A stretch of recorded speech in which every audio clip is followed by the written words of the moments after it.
And I'm back. And what I'm working on here today is the ignition switch on my 580 CK tractor. Now, I put that switch in last year, and it's just the cheapest switch I could get off of Amazon.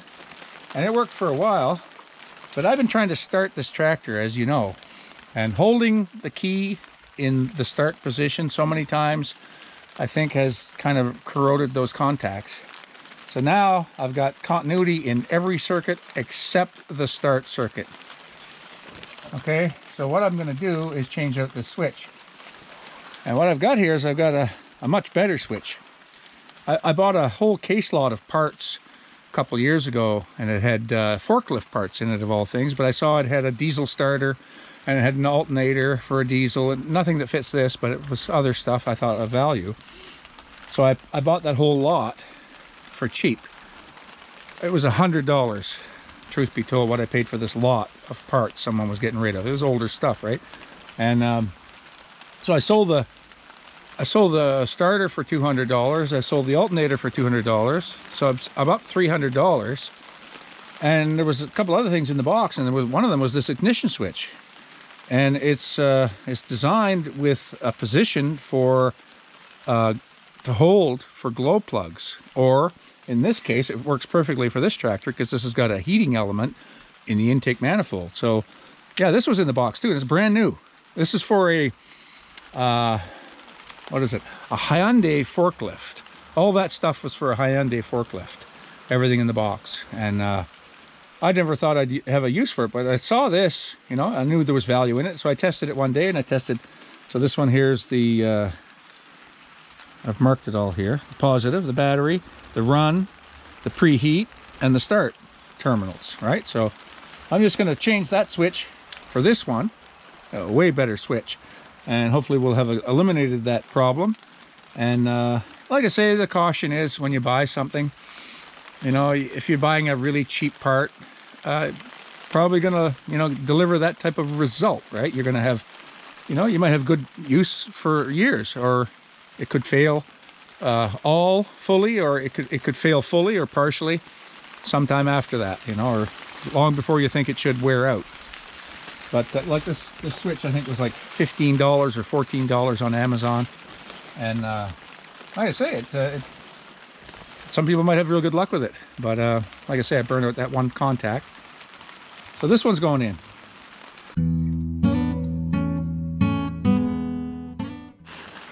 Okay, I'm going to take that outer ring off. Set the key aside. And pardon the lighting here today. I'm outside and I'm under a blue tarp because the weather can't quite decide what it wants to do today.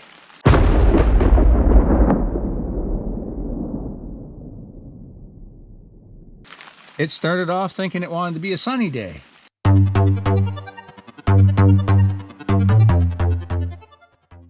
Then it wanted to be sort of a cloudy day.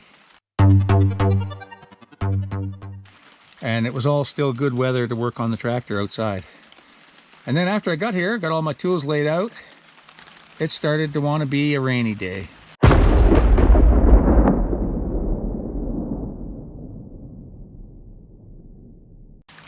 So I've slung the tarp best I can, and we're going to do it in this beautiful blue light. Look at this stupid weather. You know, it said it was going to be sunny today. And this liquid sunshine, man, if I've ever seen it.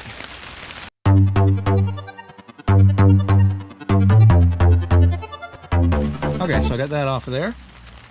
And let's see if that hole in the dash is a similar size.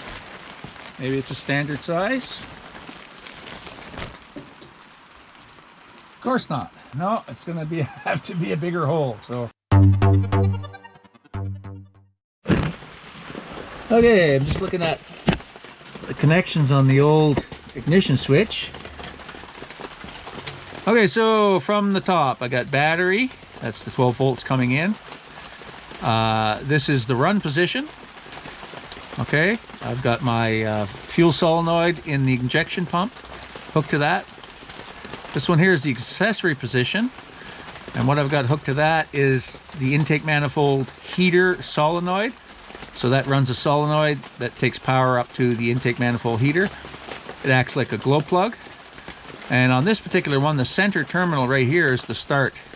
So that goes to the starter solenoid. All right, so we're gonna swap those one at a time onto the new switch.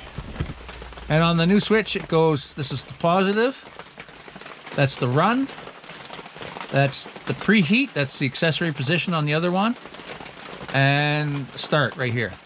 So that's how those got to be wired up. So let's get those swapped over, and I'll get back to you here in a second. And the weather maintains its brilliance and beautifulness. Just look at that.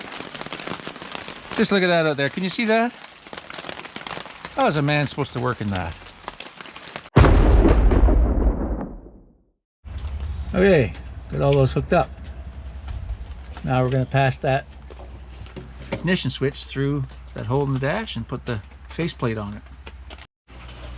Okay. So there's a little groove there at the top, and that little plate goes in there. That's the off position, so up and down is off. And we'll get this on here.